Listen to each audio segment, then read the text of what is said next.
Hey everybody, I am Chris Zukowski, and probably one of the most important aspects of the art in the game is the baked lighting system. Now here we have our naked but still beautiful Mayhem Mountain with no lighting and our first UV set, which has a diffused texture. In Maya, we have the ability to take lights and tell those lights to put their lighting info on 3D objects on a certain UV set. Problem is, if I were to say, hey, put it on all the first UV sets, we'd have like 3,000 textures and no efficiency in a bad system. So to solve this, we have the second UV set. And this is what it looks like with the lighting only after we apply the second UV set. And basically what the second UV set does is it says, hey, all those first UV sets, I'll take a lot of them, I'll take it off your hands. And then we just tell it to bake to the second UV set into what we like to call light maps. So when it's all said and done, it outputs about 20 texture files instead of the 3,000, so it's a lot more efficient. And then after all that, we have to go in Maya and tell it to multiply that second UV set over the first one, and then we have our finished result. And the good thing about using this system is after it's all said and done, it looks exactly like it does in Maya as it does in game. So artists have complete control, and it's a lot easier to implement than any other advanced lighting systems. That's all cool about art and stuff, but there's technology that still needs to be talked about, and Nick Santance is going to take over that.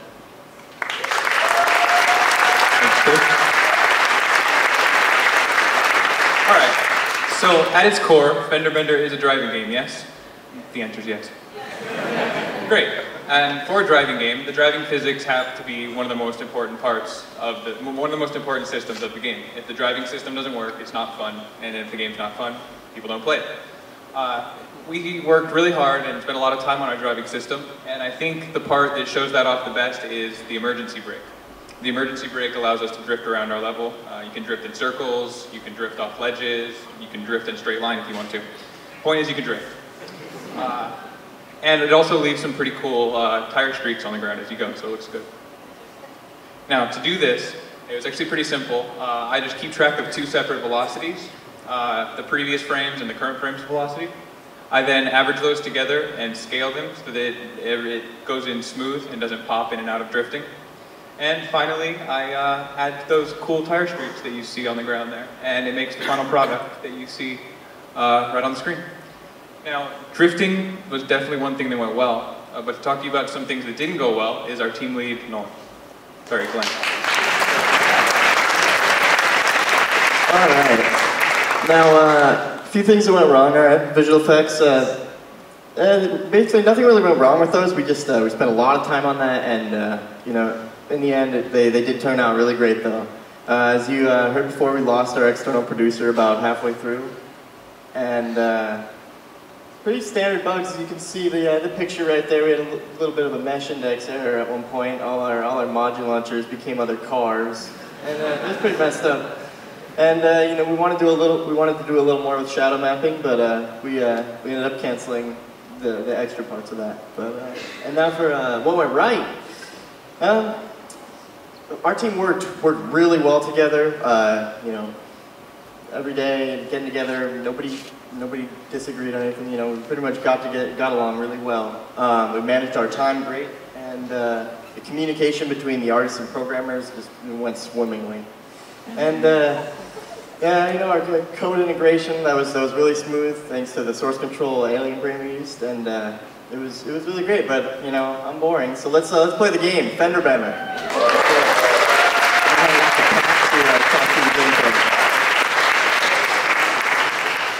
Guys, I just remembered the word I forgot.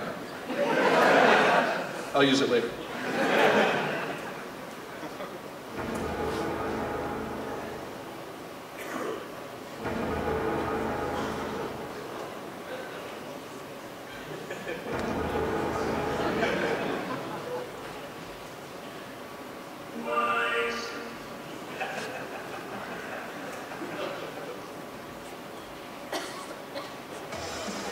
All right, here's our game, Fender Bender.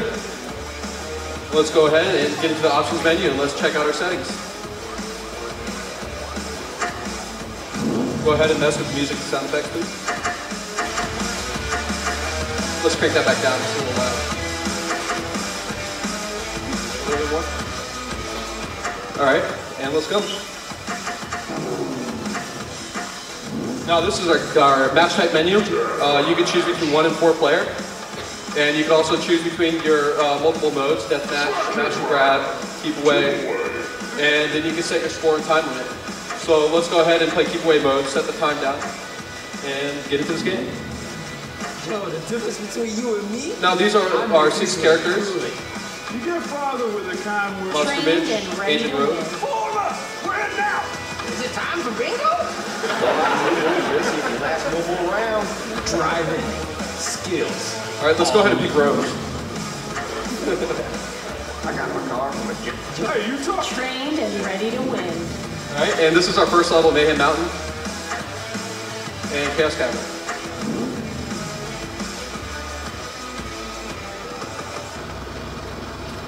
Now we're just going to drive through the level, and I'm going to point out a few things on the HUD. If you notice, you can pick up power-ups throughout the level, and on the bottom left, we'll show your inventory for those power-ups. On the top left, we'll show your place. First place is Rose, and second place is Mitch.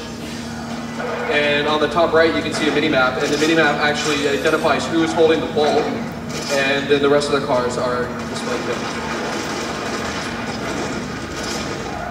Let's go ahead and show off some power-ups. If you could put in our cheat code, please. And pause the AI.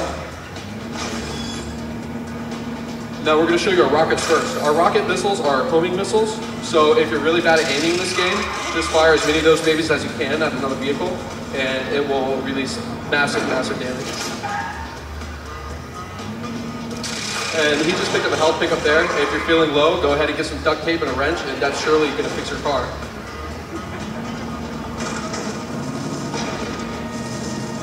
Now what he just missed was a coolant pickup. The coolant pickup reduces your cooldown and increases your max speed. And he has just been frozen by one of the AI. Using this shield effectively, he has denied any damage from the vehicle. Now as he holds onto this bolt, you can see his score is slowly going up. Let's see if we can shoot some ice missiles out of the car. Our ice missiles can bounce off the edges and deflect into vehicles, and then it renders them pretty much useless. And then you can just unleash your machine gun on top of them. Okay, and let's ice it out, and let's get into the fun mode.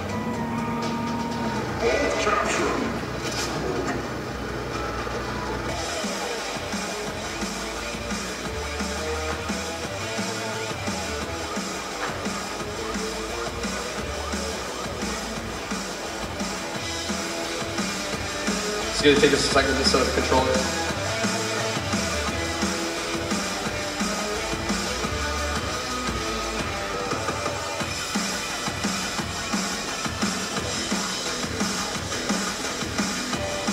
How you guys liking the game so far?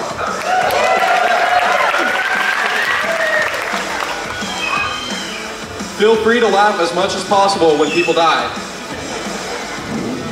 because we are not good at our game. Except for Steven, he's really good. Oh, this one. Old Steven. Sam is your man. Monster Mitch will slash your shoes. As you see, those are 2 unlocked characters that you can get with our special cheat code. Good. Sergeant Sam is. Boy, I hope You get far. I got my car from a junkyard. Is it time for Hey, you talking to me? Hold up. Where now? Monster Mitch.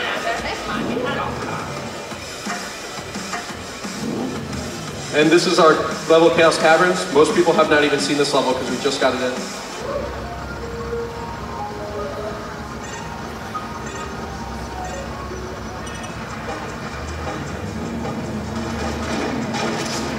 One power-up I did not show off is the Wrecking Ball. Once someone finds the Wrecking Ball, you will see that they will wreak havoc and no one else will be able to survive. And you can see Wrench going around. Oh, and he just knocked Rose right out of the battle.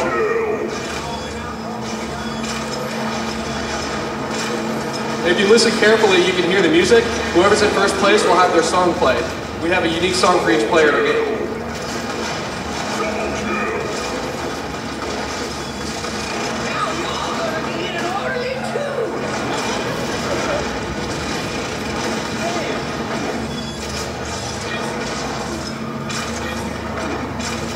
Looks like Rose has the lead, but it's a close game right now.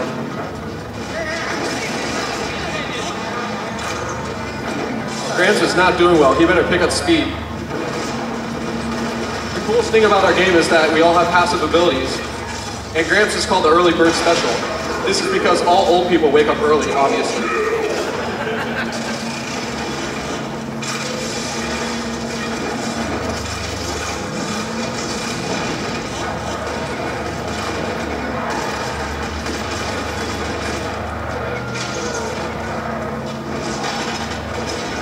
Oh man, it looks like Headphone Jack was in pursuit but destroyed his own self.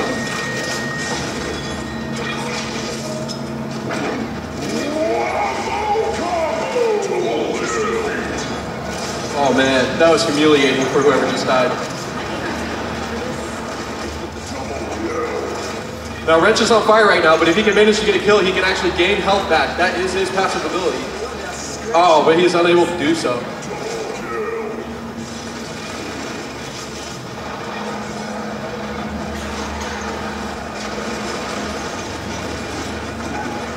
Man, Rose has such a high score right now.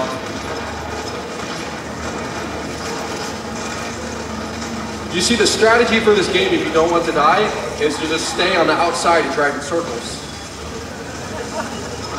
But it's not very fun.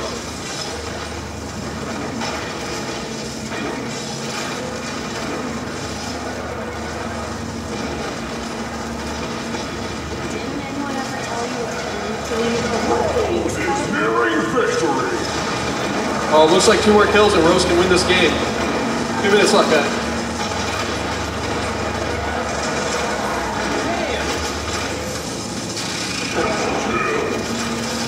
You guys can't hear it, but there's a lot of smack talk going over here in the corner.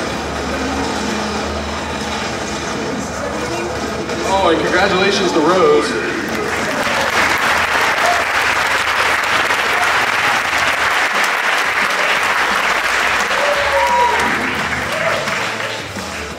Now here's Nolan, our team lead, and I think on behalf of our team, we'd all like to thank him for picking up such a huge role in our game. All right, time for any questions. Anybody?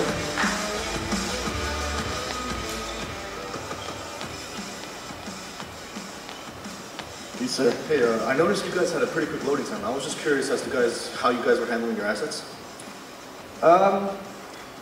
I don't know, we didn't do anything really to specifically speed it up. Just as we entered the gameplay state, just loaded up all our assets into our object manager. Pretty standard. And, yeah, does that answer your question? Sure. Okay. So guys, awesome game. I was just wondering, how much time did you spend handling aesthetics and just making everything look so shiny? Can you repeat the question, sorry? How much time did you guys spend working on aesthetics and making the game look so shiny? Well, it was throughout the whole process. You know, we were always working on the changing look, but specifically through beta and gold is where we did most of our polish, trying to make it look especially good. Does that answer your question? Or? Yeah, awesome. Thank you. You guys did a great job. Cool. Thank you.